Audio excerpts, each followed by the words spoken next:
Well, it looks like we're picking up some participants, so that's great. Can't wait to get everybody into this webinar.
Okay, well, my clock shows 10:01 a.m., so let's get this webinar started.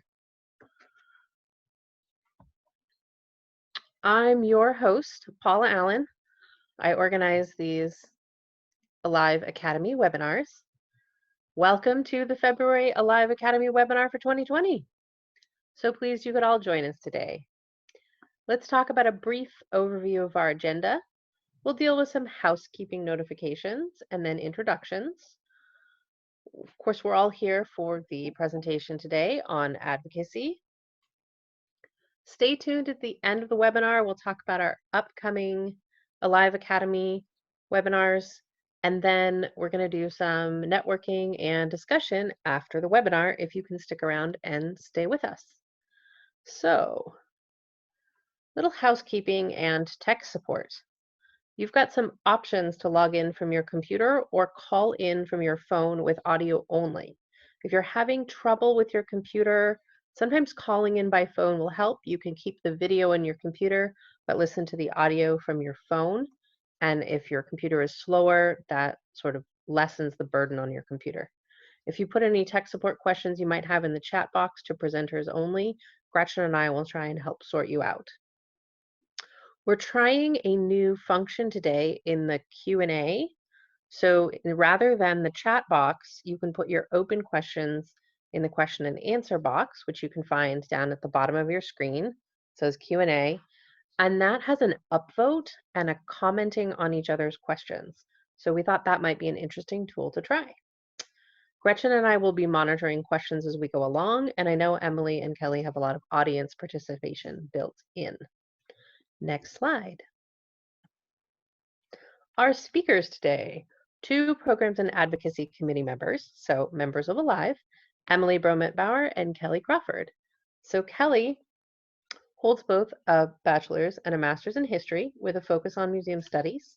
In 7 years at the Greensboro Science Center, Kelly has grown the volunteer corps by 300%, built a talented team, and doubled their volunteer budget. That growth has been a product of hard work from staff and volunteers, as well as advocacy for the volunteering management profession, both within her organization and at the national level through her work on the Volunteer Management Committee with the Association of Zoos and Aquariums. Kelly is especially passionate about advocating for our profession because she remembers what it was like to be a new volunteer manager who struggled at the onset. Kelly wants to help new and veteran volunteer managers build on their successes, overcome their challenges, and elevate our profession. Emily has over 30 years of experience leading volunteer engagement and developing volunteer management systems for organizations in a variety of industries. She's served on the board of ALIVE for 9 years and continues to volunteer as a member of our Programs and Advocacy Committee. She helped develop NAVE, the National Alliance for Volunteer Engagement, and participates in NAVE's research and accreditation work group. Currently, she's hard at work writing the advocacy chapter of the next CCVA textbook. Couldn't be more pleased to welcome you both to speak today on the webinar. Thank you. With the introductions over, we'll get to our poll on the next page. Next slide. Gretchen, do you want to explain how the poll questions work? Sure. Welcome, everybody. We're going to pull up the poll here, and we are going to just have a few quick questions. I'll launch it. You're going to see it show up on your screen, and you will just click on the appropriate answer. And we're going to give you just a few seconds to vote. Wonderful. We're seeing some votes come in, and there's certainly no wrong answer. This just kind of helps us know where to focus some of the finer points, but it's a great presentation today. Go ahead and keep voting. And I will say that this program is also being recorded, and we'll be making the slide deck and the recording available to you on the ALIVE members only side of the website. We'll be following up in an email tomorrow with a little short survey and then more information on where to find that. And I'm going to give just a few more moments. We've got 81% of folks voted. If someone is calling in on their phone, of course, you won't be able to vote. So I'll go ahead and, excuse me, end the poll and show the results. All right, well, thank you, Gretchen, for facilitating that. Emily and I are really excited to be here today and talk to you about advocacy. We really wanted to get a sense of how comfortable everyone felt, because that will allow us to really tailor this content for you today. So seeing that it seems like we have a lot of advocacy pros, we can breeze through some things so that we have a little bit more time to interact with you, answer specific questions that you have, so that you walk away feeling like you got a lot of great information that you can put into practice within your organization. So I'm going to turn it over to Emily to kind of introduce advocacy. Hello. I see a lot of familiar names in the participants. That's good, and that sort of reflects the results of the poll. It looks like all but 2 of you were able to actually answer the poll. So I'm going to assume that most of us are have used advocacy. We consider ourselves advocates. We're just here to learn a little bit more. I want to go back for a second and talk about what this particular webinar is all about. And we're going to talk about this later in the presentation when we talk about Alive's role with advocacy. This is the first of 4 webinars that we will be offering this year about different aspects of advocacy. And this one is essentially that introductory webinar about advocacy. The next 3 are going to be delving into more specific, more detailed, more advanced aspects of different kinds of advocacy and different aspects of advocacy. So this is meant to really be that introduction, but there are a lot of things that we can still talk about as we go along. But we are going to follow through with those basics and then sort of hear from you in the Q&A box about what more you want to learn about these basics about advocacy. So let's just start with what is advocacy, and I think we all know what it is. It's deliberate, it's a process, it's not an end result, it is a process. It's done on behalf of an individual or a group or a cause, and it's undertaken to spark change, some kind of change, a change in policy and thinking, in actions, a change in legislation, in practices. And it could be something that is needed immediately. You know, you need to advocate for some change immediately, or it can be something that we see that we want to advocate for change down the line in the future. The most important aspect that differentiates advocacy from anything else we do as a volunteer engagement manager or leader is that advocacy is intentional. It is an intentional, we want an intentional process for an intentional change. And that's the most important thing that we need to know about advocacy. Kelly, do you want to talk about why advocacy is important? Yes, please. So I know when I started working on this with Emily, I was really excited about that point of advocacy being intentional, not reactive.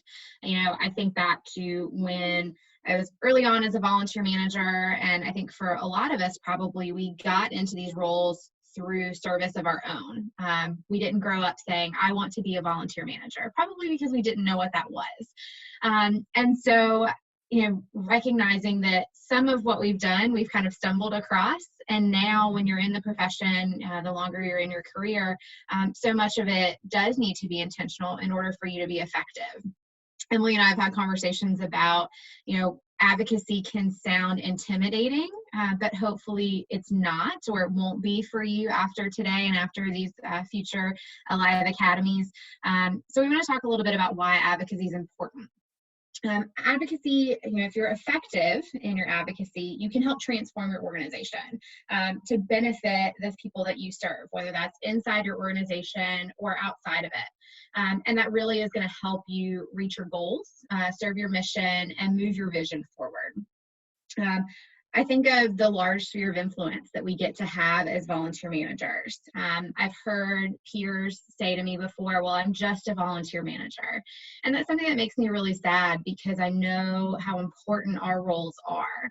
And so I think some of it is about reframing how we see ourselves and the work that we do. And to Emily's point about being very intentional and creating a strategy for change for yourself and for the people that you serve, whether that's in your organization or outside of it. I think it's one of the most important things that we can do. And so I give all of you a lot of kudos for being here today and spending your time when I know that's probably limited to engage and learn more. You know, we don't have a shortage of challenges in our jobs on a day-to-day basis. I talk to a lot of my peers, and we talk about our dumpster fires that we're putting out on a constant basis, the things that come up that you go into reactive mode rather than intentional mode, that something happens and, oh, I have to drop everything and I need to be able to respond to this. And that's different than advocacy. Advocacy is building on your initial successes and continuing to look at things from a wide lens to figure out how you can improve your program. But there are some challenges. Sometimes volunteers aren't recognized as being important to an organization, even though we know otherwise. So how do we advocate along those lines? In our roles, we may not be included in executive leadership. So how do you use your voice if you feel like you don't have a seat at the table when decisions are made? You or others that you work with may not see advocacy as important. Again, we know that there's no shortage of things for you to do, and so sometimes advocacy is not the most important thing on your daily to-do list. But if you're looking through that wider lens, hopefully it is somewhere on that list for you. Sometimes we don't feel confident as advocates, and that's something that we want to build your confidence so that you feel like going into some of these challenging discussions that you may be having, that your voice can be heard and you can use it effectively for change. And for you, it might not be a priority right now because of other things that you're dealing with, but hopefully it's something that you can, as you deal with those day-to-day things, move up your list as you can. Kelly, before we go on, I was wondering if it's okay, if we can ask some of our participants, since most of you feel that you are using advocacy, but that you can always learn more. What I'm wondering is if, like Jerry, you've already put something up in our question and our Q&A box here, and what I'm wondering is, along Jerry's line, is what challenges do you see that you need to learn more about how to deal with in terms of being an advocate within your organization or even external to your organization? Does that make sense? For those of you who had said that you've got some of these basics, but you want to learn more. Yeah, absolutely. So if y'all have questions specifically or suggestions of some of your challenges, we would love to hear them in the Q&A. Oh, and so that I can answer the Q&A that is that question that Jerry has posed in terms of volunteer resource manager was what many of us still use and what we've used. We're using volunteer engagement manager, and that's a really good question, and I will give a short answer, but I'd love to hear from other people about why we've gone to volunteer engagement manager. And it has to do with the top line of the challenges for VEMs, the top line right there where it says volunteerism is not recognized as an integral function within many organizations.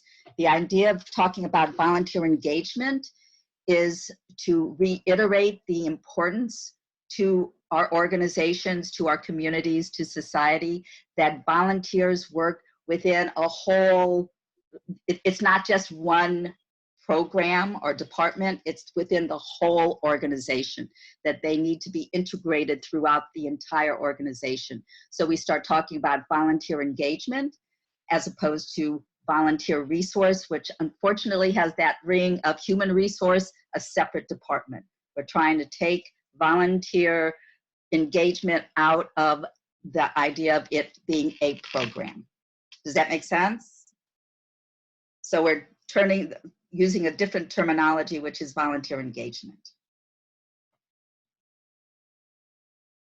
I see a like, so somebody has answered. Somebody said they like that.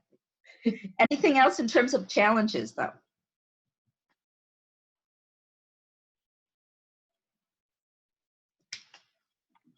If you think of something, add it. All right, so we're going to move on. We want to talk about the who of advocacy, and there's a couple different levels of this. So the first is who we're advocating for, and that may depend on what challenges you're encountering right now, what successes you are building on. So we want to advocate for volunteer engagement for our profession. We want to advocate for individual volunteers, for the positions that we hold, for our organizations themselves, any partners or community members that we work with, for volunteerism. We know that people spending their time to volunteer when they have limited time, we are asking a lot of them. So we want to make sure that we're advocating that folks should volunteer. Advocating for legislation, a cause or policy change, and then our profession as a whole. I think one of the things that's really important, though, to know is when you're advocating, you're not advocating for all of these at once necessarily, but you are building your credibility with each win that you have. So it is a gradual process.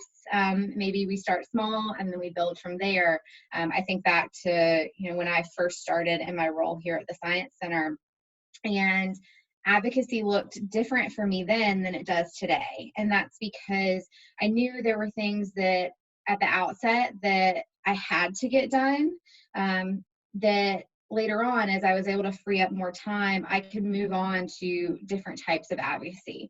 Early on, I wasn't able to do things like this and engage with the live or with the Zoo and Aquarium community. I was really focused on my day-to-day and getting through those challenges. And now that I feel like I've kind of built that successful program, it's, okay, what can I do not only for my own organization, but for my peers? And feel like by doing that, I've built my credibility within my organization as well as outside of it. There's also this idea that there's lots of people who can advocate. Sometimes we may feel like we are alone in advocating, but again, we think back to our sphere of influence, that we don't have to do this alone. We're building our capacity with each kind of engagement and advocacy challenge that we tackle. And we're also showing others around us and building their capacity as they see what we do and how we do it. So there are other folks within our organizations that can advocate for us, whether that is your supervisor or your coworkers. I think that happens a lot for me, where as I've learned to work with other departments and have conversations with them about their needs and kind of teach them about great volunteer management. Now they're seeing it and able to advocate, so it's not just coming from me of why we maybe want to do things a certain way as a best practice. So that's great to know my voice is amplified because I've spent time, I've been intentional in my advocacy within my organization. Our volunteers can be advocates. I will say this is one that I would think of with a little caveat, that we need to be careful in what we ask of them to advocate for us on our behalf. I have some volunteers who also serve on our board. So I never want to take advantage of that relationship. And I always have to make sure that I'm very careful of the conversations that I have with that volunteer, knowing that they serve our organization in a different way as well. I don't ever want her to feel like she should take something to our director to advocate for me that I'm comfortable doing myself, or maybe should do myself. But for sure, within your community, you want volunteers to be your advocates to help you recruit additional volunteers. Our clients can be advocates, the people that we serve. If we serve them well, they want to advocate on our behalf. Our community as well, and then absolutely associations and groups. Alive is a great advocate for you, and I'm glad that you're here today kind of learning more. And then there's our audience. This is something that I think of a lot because I've learned that it's really important to speak the language of the group that is listening to you. If you're going to be effective, your success relies on others listening. So how I advocate to my supervisor would probably look a little bit different than how I advocate to our board of directors in a board meeting. So thinking of who they are, what can they potentially do for you, what are you asking of them, and just recognizing the relationship that you have with them now, as well as the relationship that you might like to have with them in the future. So looking at your audience, it could be your supervisor, it could be the leadership team within your organization, your board, your coworkers, your volunteers, those community partners that you're already working with, as well as the greater community as a whole, and then our legislators.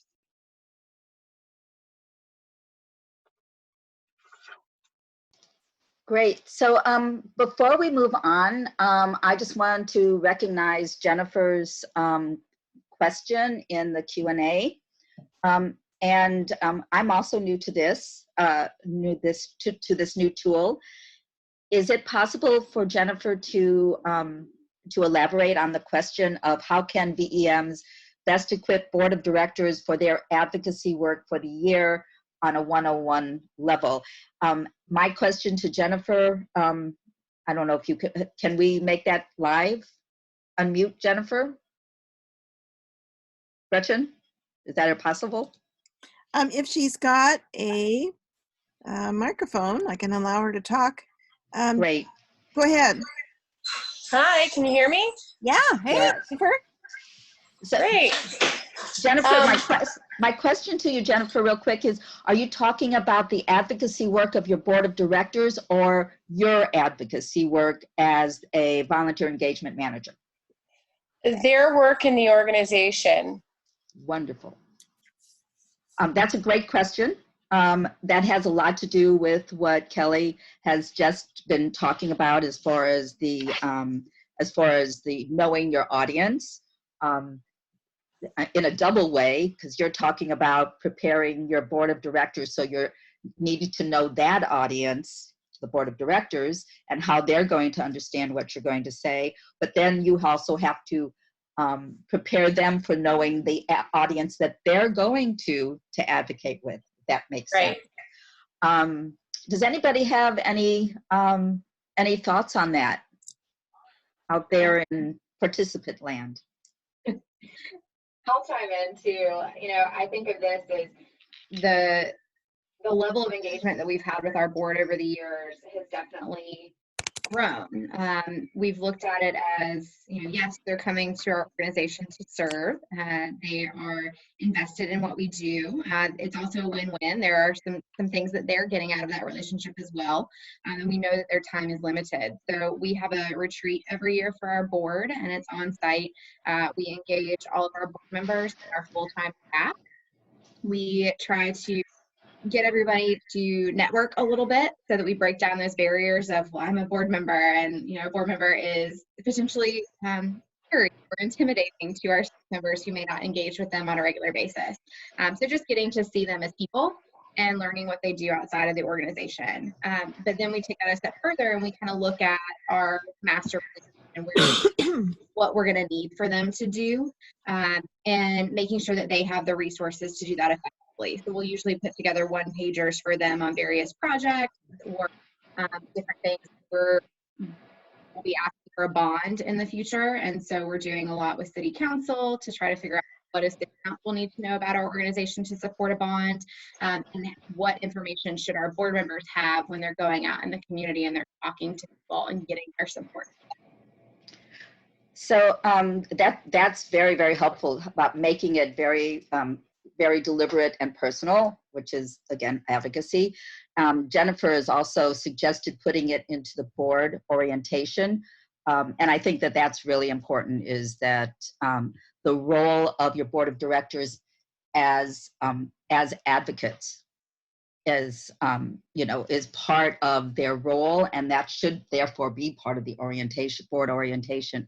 But moving on with that is that, as Kelly had said, and this is a relatively new topic, by the way, and that is having our volunteers and preparing our volunteers to be advocates, not just for you and your position or their engagement within an organization, but also out in the community about volunteerism, about the organization, and about the cause that the organization represents.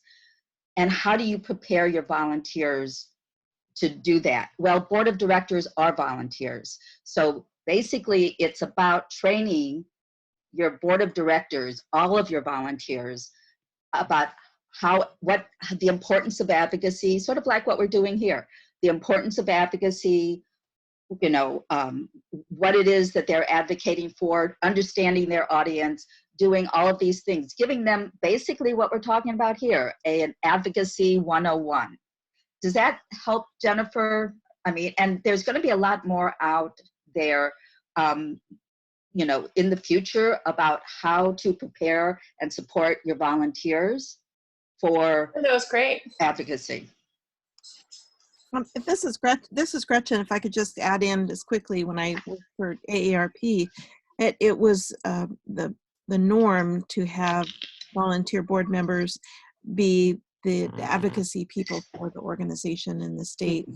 And it's a great role for a volunteer that may be experienced or have a background in, you know, public speaking, and is willing to be a face of the organization for that advocacy, you know, for your organization. But the top three things that they always talked to us about was, number one, make sure they've got the right talking points, everybody speaking with the same voice. Number two, often that person might be approached if there is any type of concern or emergency situation. So make sure that they're always briefed on what to do. And often that is to say nothing and refer them to the communications director. And then, you know, number three is just to make sure that, you know, you follow up with people and make sure that if they do need more information or coaching, that you do that sooner rather than later. Gretchen, I think that's a good point. Like within my organization, we're dealing with a lot of sensitive information about animals that could be births or deaths or arrivals that we haven't announced to the public yet. And so when I first started, it was one of those things that I advocated for, that our volunteers are out engaging with guests every day with information that we've provided them with, and that if we don't provide them with it, sometimes they're going to make it up. And it's not like a willful thing. It's you want to be able to tell guests what's happening. You want to know your stuff and seem knowledgeable. And so we over time had to advocate that we need to be telling them just about everything that happens here, so that we can craft that message and know that they're prepared to share it in the way that we would want them to. You know, my organization, we engage 60% of our volunteers are teenagers who are out there engaging with guests. And so some of it comes with time, but we also want to give them the resources that they need to be successful on our behalf. So that's a great segue, talking about preparation, or talking about how we do advocacy, because that's exactly what, this is where it's all coming to right now. So if that's okay with everyone, I'm going to move on. So remember, again, the thing about advocacy is that it's deliberate, it's intentional, that it's thought through. Now, this is a model, PI for short: prepare, plan, implement, and evaluate. It's one model. You're going to use whatever model works and resonates with you, but the point is that there are, generally speaking, 4 different areas that you're going, different functions within that process, let's say, that you're going to want to make sure that you incorporate into your advocacy process to make it deliberate.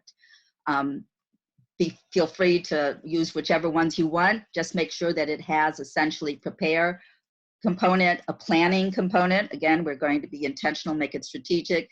You're going to implement it. You're going to monitor it and evaluate it and celebrate it at the end as you achieve what it is that you've been advocating for. It is an ongoing process, and it can be an iterative process. So let's go and look at these aspects a little bit more. The next slide. So again, prepare and plan. And that preparation part, I think, is, it's not just about research, and you're researching everything. You're not just researching the issue and your stance, but you're also researching where your audience is coming from, who it is that you're advocating to, and what are they thinking about the particular issue that you're advocating about. You're researching your allies, which comes to your partners, and who are your partners going to be. And we keep coming back to this because your partners and having partners, having allies, doing this collaboratively is very, very important. You don't want to, I think you've said it before, Kelly, that you don't want to do this alone. You don't have to do this alone. It's really important to find partners and allies. And you're going to have to not only It's not on the slide. It's not only researching who those partners are going to be. It's not only networking, finding them, approaching them, bringing them in. It's about setting up those relationships. But then part of the preparation goes back to your question, Jennifer. It's about training them. It's about sharing them those three things that Gretchen was just talking about, the talking points, making sure that everyone knows what they're doing, what they're going to be doing, following up again. Again, that's preparation. That's relationship building. That's part of the preparation part. The planning is about looking at the long term. What is it that we want to do? What are the parts that we want to, how are we going to approach this advocacy process? Tactics are more the actual things that you're going to do. Somebody really laid this out for me very clearly when Alive was putting together, when we were putting together our advocacy strategic plan last year. And the difference is strategies are that long-term, 1 to 3 year strategic plan of, in this case, what is Alive going to do as far as advocacy is concerned. The tactics are the action plan. What are the actions that we're going to take, in what order, and how we're going to do those? So again, very intentional, very deliberate, prepare, which also includes that training part of it, so everyone's on the same page. Also includes in that preparation, developing those relationships with your partners and your allies. And then together, you're planning the long term, but also the actions you're going to be taking. Sound right? Okay. Next slide. Because there's also PPIE. Where's the IE? Kelly. Hello? Can you hear me? Yep, I hear you. I switched the slide. Can you see it? Yes, there it is. Thank you. So the implementing part is about actually doing what you're going to be doing. Now, it's not necessarily going to be language, but we do need to talk about the type of communication that you're going to be using. Persuasion, you're going to educate, you're negotiating.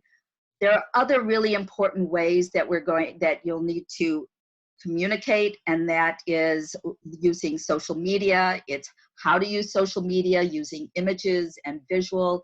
Communication is also storytelling, using narrative, depending on that audience. Remember, because you've researched that, so what is your audience going to really resonate with? Are they going to resonate with numbers? Are they very quantitative? Or are we talking about a fiscal issue? Or are they going to resonate more with stories? And if those are stories, are they going to resonate more with visual stories?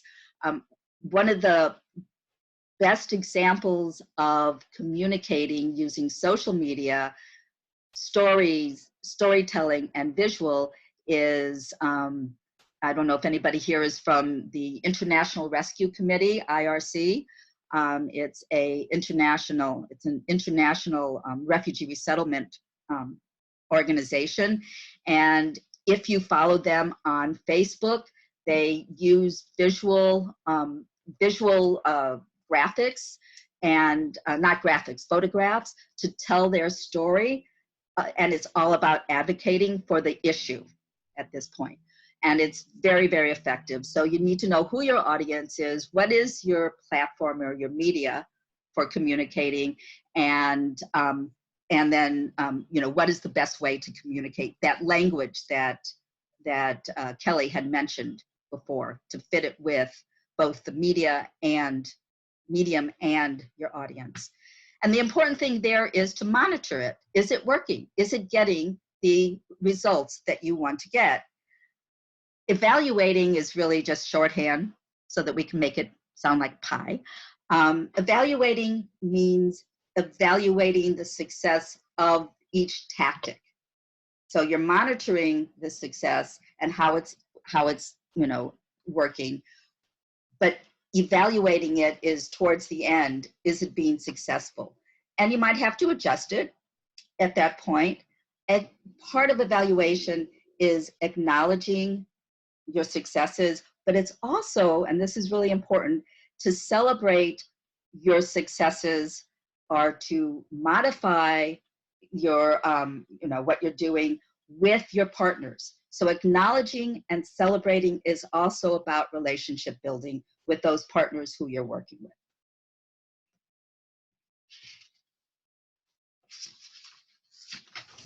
Okay.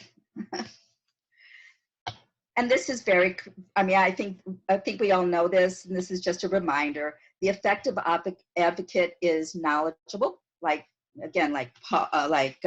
Kelly said, like Gretchen has mentioned. It's knowledgeable about the issue, about the context, about the history, and it's also knowledgeable about the audience that you're talking to, because again, you have to adjust that language and the way that you're communicating to really resonate with the audience. I think this is really, really important, and I think it's something that we don't think about very much. The effective advocate has to have conviction that what they're advocating for really is important. You are leading the charge as an advocate, even if you have other people advocating for you or on your behalf, you're still leading the charge. If you don't have that strong philosophical conviction that what you're leading the charge to, what you're advocating about, is really, really important and worth it, that's going to come through. That's going to be communicated to the people that you're working with, to your partners, to your allies, and to the audience. So having a conviction about this is really important. So this takes a lot of self-reflection and self-review. You really need to know that this is really what you believe. And then the effective advocate is also skilled in research, and not just research, but in critical thinking, thinking about being able to think about what you've learned about the issue in terms of its history. And again, remember, we're talking about the audience as well, history and what they're thinking about it, and projecting into the future, and what are the implications for the audience, but also for your partners. You really have to be a critical thinker in how you build this strategy and how you build this advocacy. And most important, you have to be a good communicator. Not just an active listener, because you're listening to your audience, remember, but you're also listening to those partners. But you're also going to be a good communicator in terms of really understanding the different ways that you can communicate your point through persuasion, not coercive, not punitive, but using storytelling, using data, incorporating data into your storytelling, using social media, using images, what really works and how to work it. There are loads and loads of resources, and hopefully this is something we can go into a little bit more later on how to do that, how to be a good communicator and a good advocate in terms of being able to communicate in all the various ways that we can. So that's a lot of basics. I'd like to hear if anybody has any thoughts about any of this. Put it in there in that Q&A.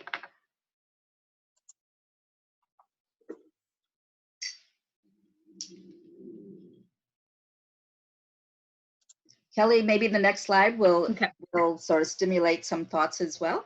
Can do. So as far as some important advocacy tips, we've talked a lot already. I think these are kind of your boilerplates of these are the things to keep in mind when it can seem intimidating to be an advocate. It shouldn't. You want to be strategic, be incremental. It's not all at once. Those little wins really are going to build your credibility. Again, I think back to the type of advocacy that I can do today is very different from the type of advocacy I did early on here. And I'm very thankful for what I learned along the way, because as I'm starting to tackle things that, I've talked to my supervisor, I feel like now a lot of my challenges that I need to put on my advocate hat for are things that I can't tackle on my own. They really do rely on me being an effective advocate and speaking the common language with the people that I'm advocating for and to make sure that, you know, those what feel like walls right now, that I can tear those down to benefit my volunteers and our organization and our mission. The more the better. So this is not something that you have to do alone. That's one thing that I really love about volunteer managers. I feel like we are so welcoming. We are so willing to help others learn how to do what they do better. I think we're less likely to have ego about what we do. We're proud of what we do. But I think sometimes still a little bit self-conscious. Again, going back to that comment that I've heard from some of my peers of, well, I'm just a volunteer manager. We're proud of what we do, but when you don't have a leadership role within an organization, sometimes you still feel like less than. And that's why I think it's so important to build a team and to constantly be seeking out professional development opportunities so that you feel like you have the skills and the knowledge to be that effective advocate. Whether that's within your organization or outside of it. And then that communication piece that Emily said is so key. It really is. It's telling a story that, you know, we look a lot in zoos and aquariums about our messaging. What type of messaging makes the most impact for our guests? Is it positive, negative, or neutral messaging? And we're talking about the future of wildlife and wild places. And what we're finding is that people respond so well to positive messaging, not that, you know, animals are dying at a higher rate than we've ever seen before, but how are they thriving? How are we supporting them? Yes, there's a problem, but that there's hope. And so I think that's something that I've had to learn too, of how I frame the challenges that I'm facing are going to help me be a more successful advocate if I understand who I'm advocating to, the language that I need to speak, and what makes people open their ears versus close them when you come to them and say, hey, I have a challenge. So that's something that I've definitely learned a lot about, especially recently.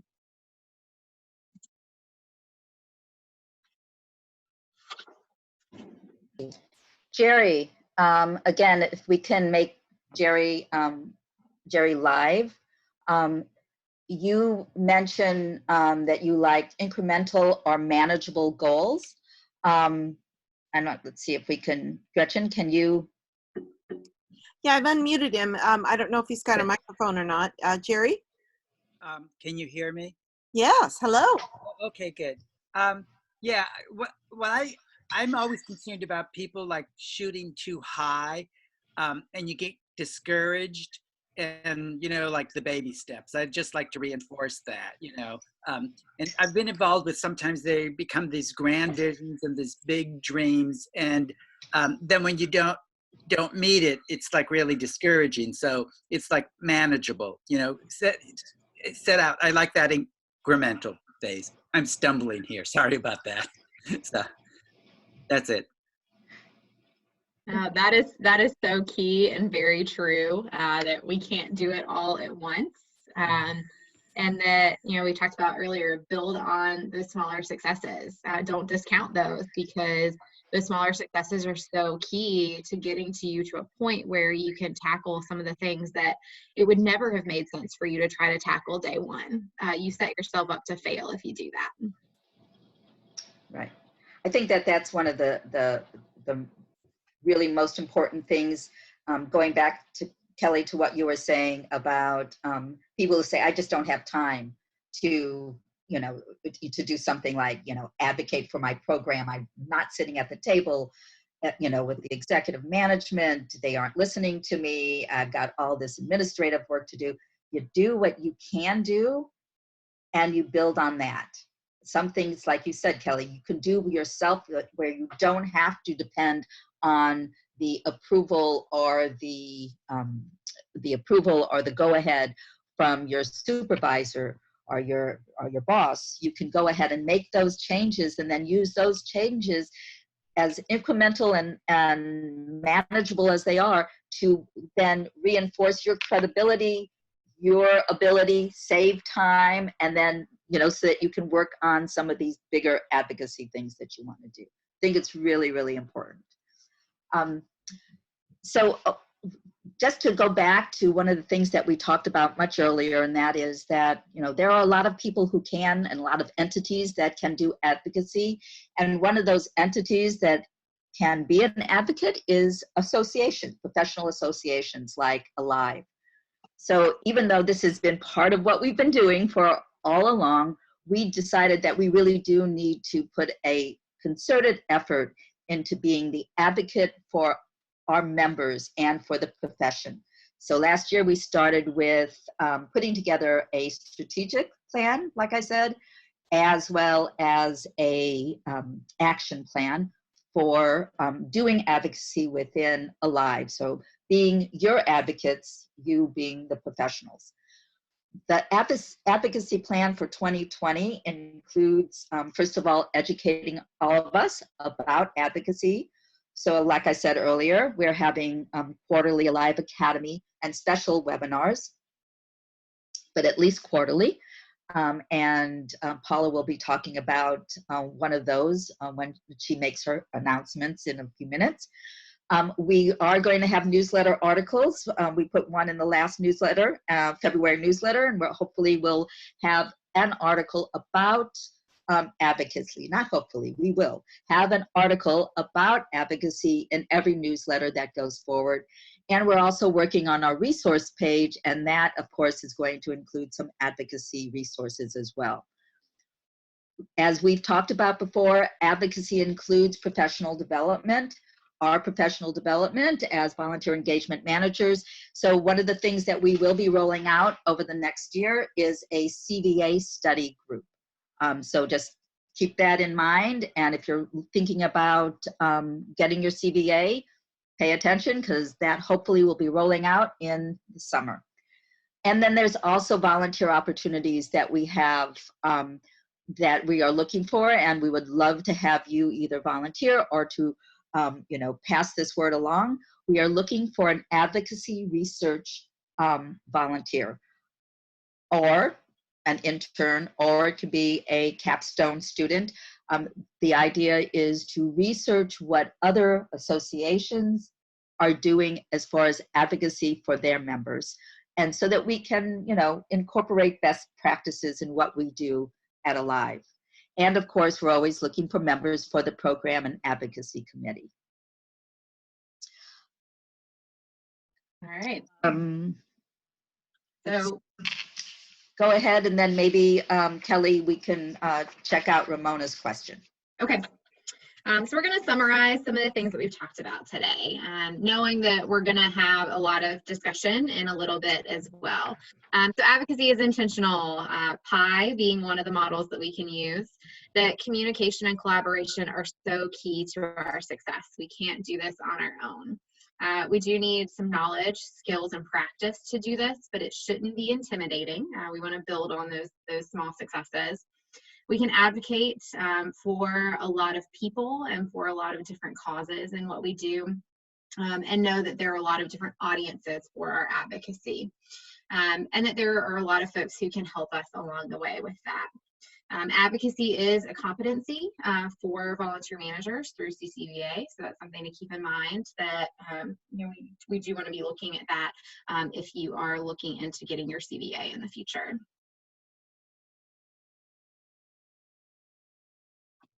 So what can you do now? Again, not meant to be an intimidating thing by any means. You want to start with your mindset. Kind of do that internal pulse check. How are you feeling about things? What are the challenges that you're facing? What do you feel like you need to advocate for? And be strategic. So as part of that, you've kind of given yourself a little bit of time to think on what you need to do, and then you want to build that plan to figure out how to get there. Know that the more advocates there are for your particular cause or challenge, the better, that we shouldn't do it alone. But those small wins are good, and that communication is going to be key in what you do. So I encourage you to, set aside some time and really think about this, that what are those challenges that you're facing? What do you want to advocate for? And pull in some of what we've talked about today, what we'll talk about in the discussion in a little bit, to start building that plan for yourself.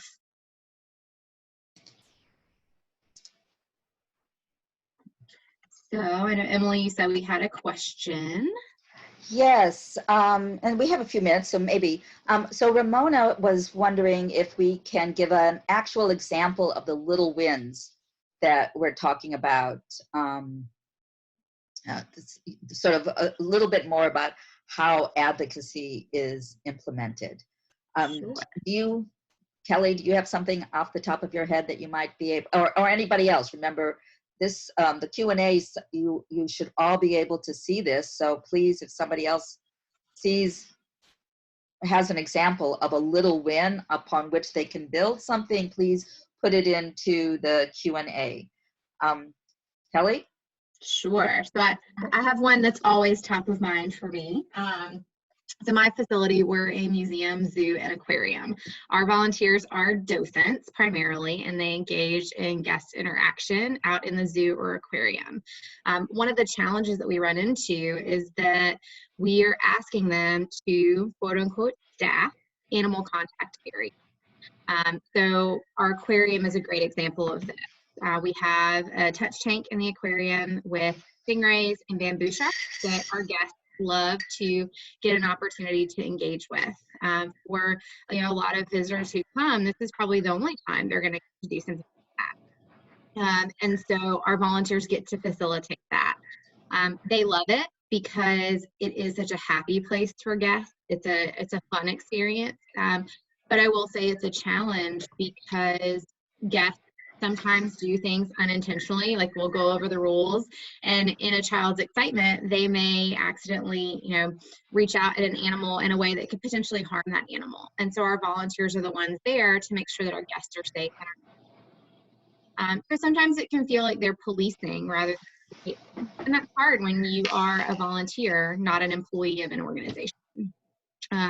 And so, since day one, that's been one of the things that I've had to advocate for, that I want our volunteers to feel that they are part of our team and that we appreciate what they do, but that they are not there to, that we're not asking too much of them. So, each year we'll kind of look at this and say, all right, we're not necessarily ready for this to be a staff position with a paid employee, but what can we do along the way? How can we improve signage? How can we improve guest flow in that particular exhibit? What outlets and avenues do our volunteers have to let us know if they have a concern?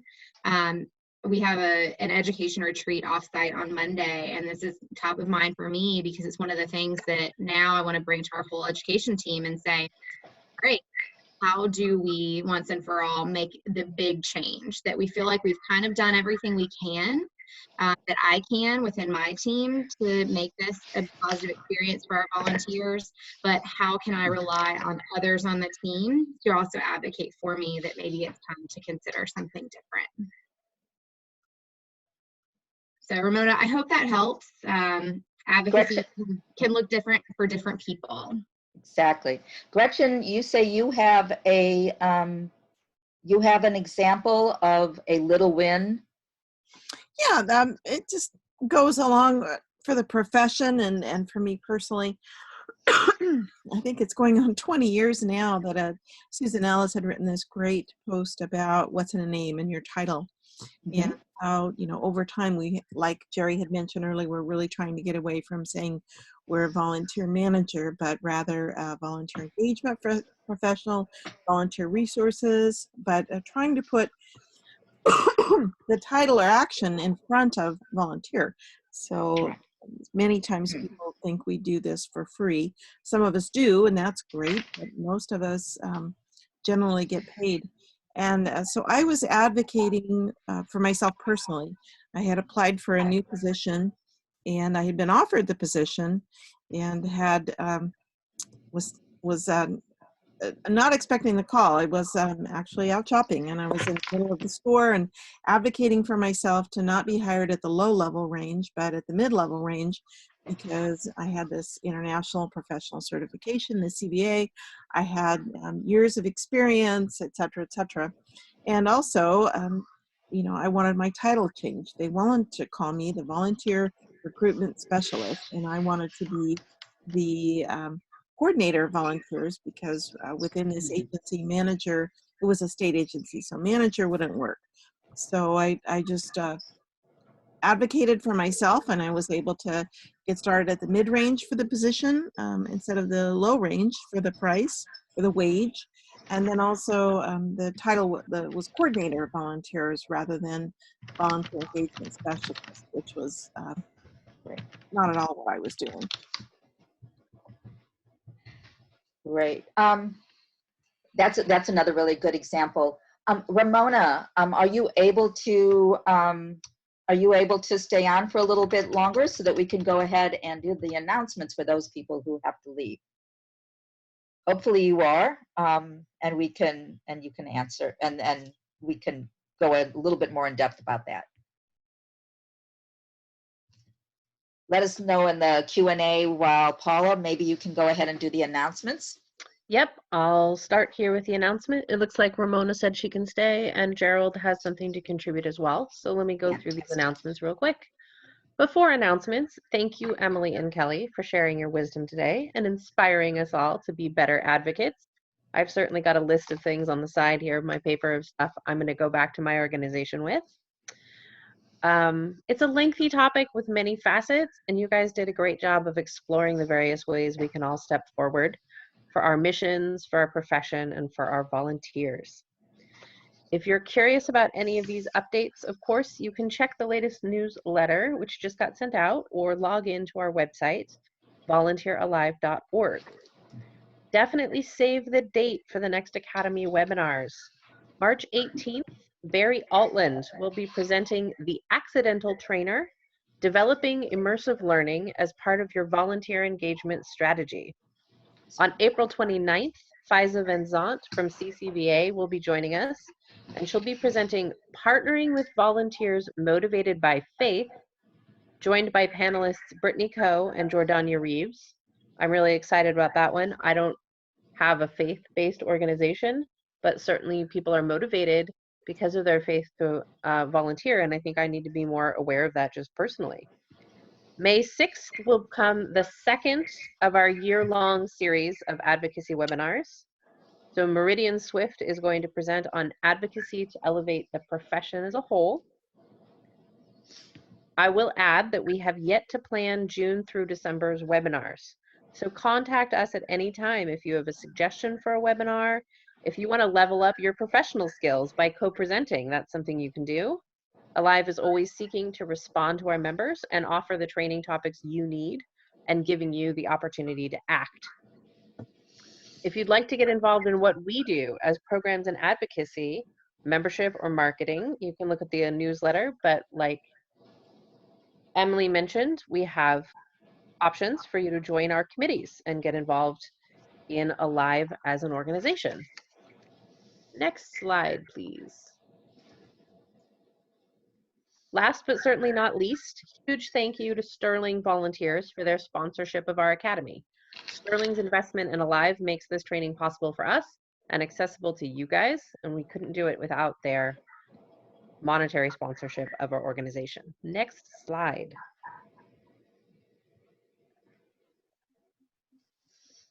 This is all our contact information if you want to get in touch with Gretchen, Emily, Kelly, or myself.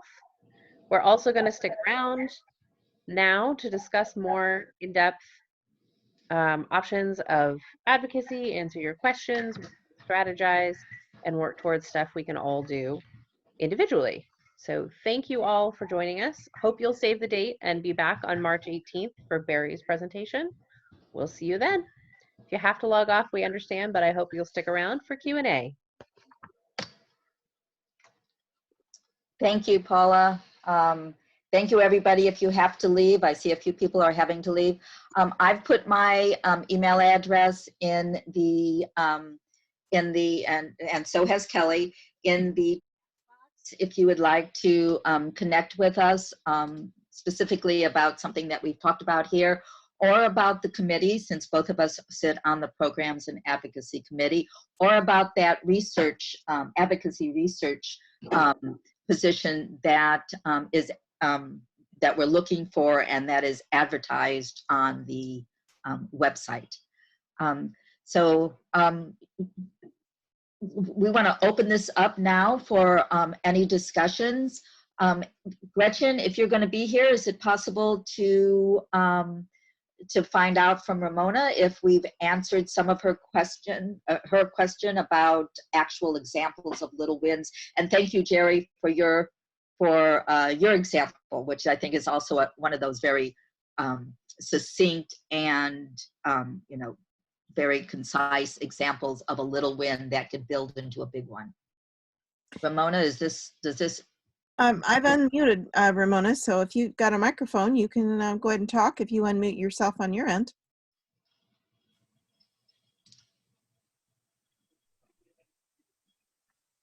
She cannot, yeah, she cannot unmute. Okay, it's okay to use the chat box then, or the question box.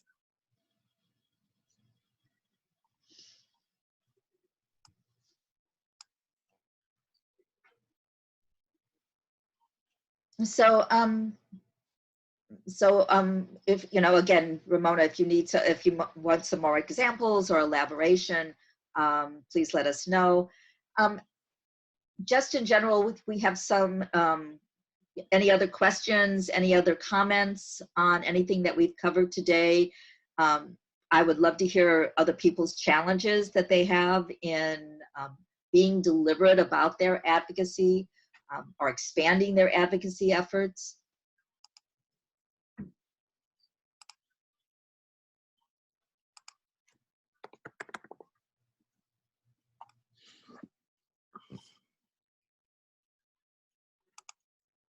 This is Paula. I've got one that might work for everybody.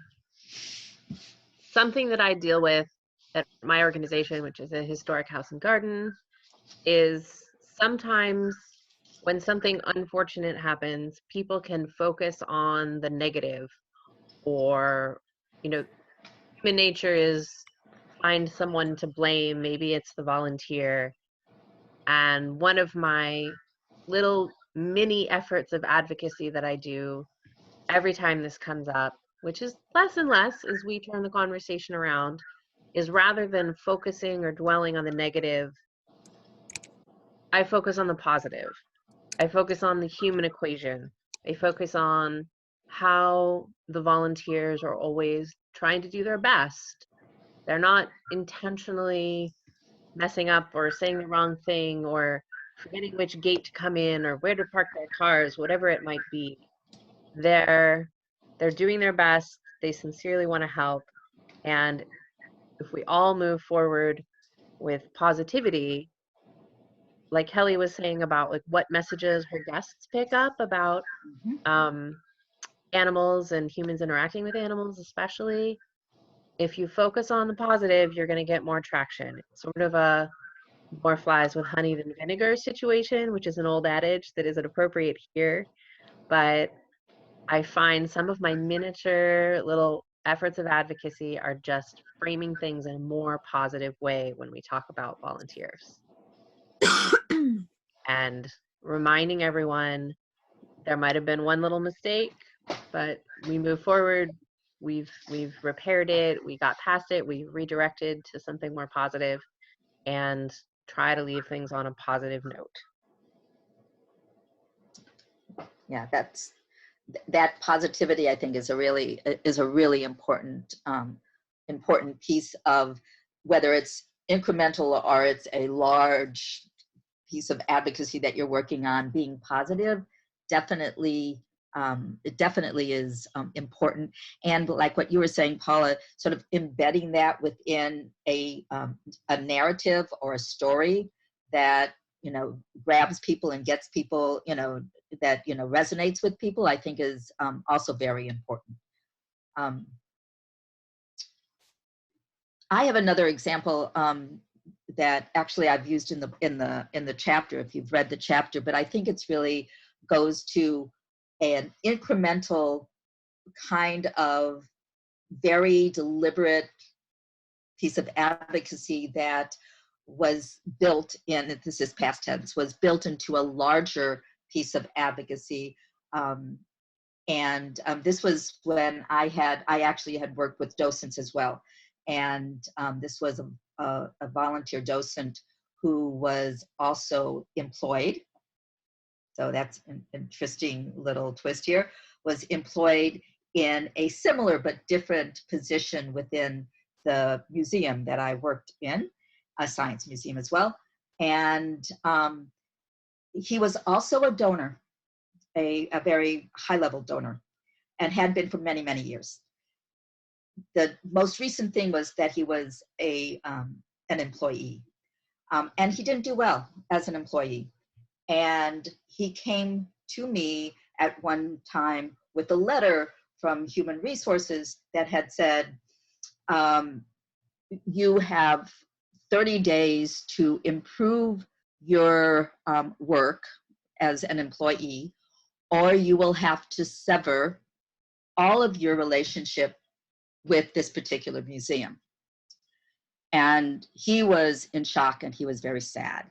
So the first incremental part that I could do was to work with him and sort of to make a plan to work with Human Resources to advocate on his behalf that while I cannot do anything, or we cannot do anything in the docent program, in this case, regarding his employment, we could advocate that he did not have to sever his rest of his relationship with the organization.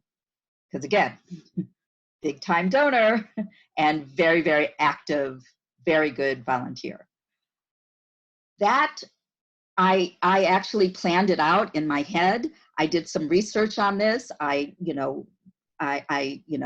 observed him. I talked to him. I also talked to membership and to the to the fund development department. I did all of this back research, and then I went to Human Resources and I made that case, and that was good. We took care of that particular situation. But that incremental win on behalf of this one volunteer opened us up for discussion so that I could advocate for a better relationship between the Fund Development Office as well as the Human Resource Office, so that policy-wise, that kind of thing would not happen again within this organization. So very incremental, was advocating on behalf of one volunteer, and then I built that in the same increment, in the same very deliberate way, into advocating for a different kind of relationship between these different departments.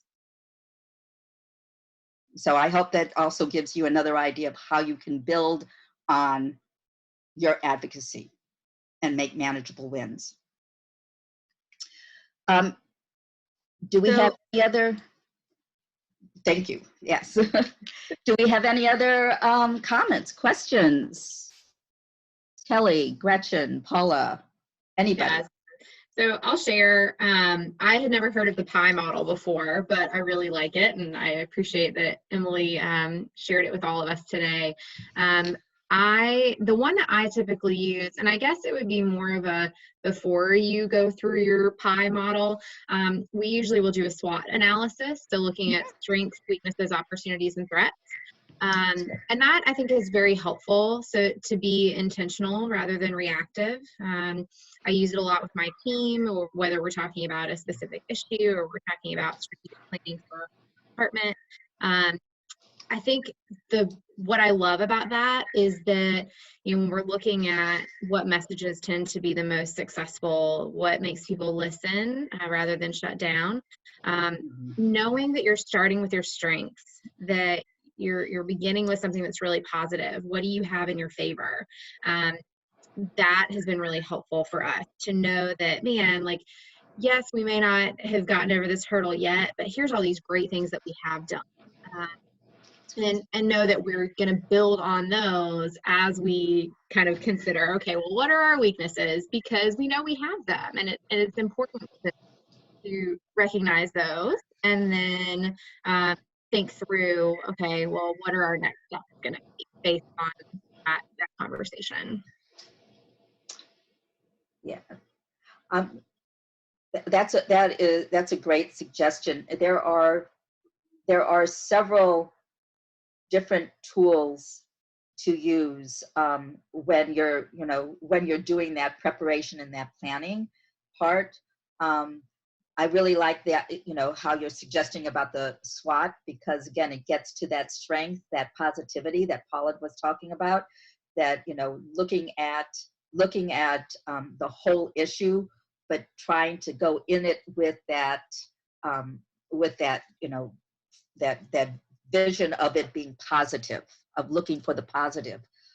It's also a great way of sort of courting, if you will, potential allies and partners about what will be positive for your partners. Might not be exactly the same thing you're looking for in your advocacy effort, but what will be positive and an advantage for them as well. And that SWOT exercise is a really good way of looking at that. That reminds me that there are a lot of different resources out there, and one of the things that we're going to be looking at in terms of Alive is sharing those resources in terms of preparation, planning, like the SWOT, and and how to use that, but also about communication and how to communicate and understand the language of your audience. And there's a lot of material out there. We want to share that with you as well. And if you know of some other things that you want to share with us that you think we should share to a broader audience, please contact Gretchen, contact me, Kelly, or info@volunteeralive.org.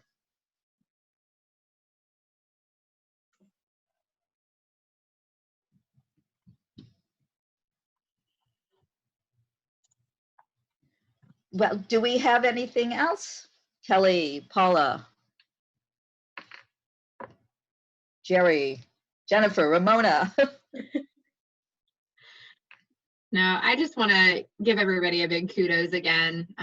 In days where you don't have a ton of time, I really appreciate that you spent some of your time with us today and listening and sharing. It's one of the things that I really love that I get to do in my position, reaching out to other volunteer managers and just getting to know them and working through challenges. So thanks for spending the time together today. Ditto. Thank you all for joining us and for staying on a little bit longer. Please, one of the nice things about being a member of Alive is that you can, in fact, go into that membership database and find us, find colleagues, and share and find your partners there. So I encourage you to do that. And again, thank you all very much. And thank you, Gretchen, and thank you, Paula, for hosting. And of course, thank you, Kelly, great partner on this. Co-presenting is wonderful, and if you're interested in presenting, those of you who are participants still, attendees, please let us know what you want to present on. If you want to co-present, these are great opportunities. So thank you, everyone, and have a great rest of your day.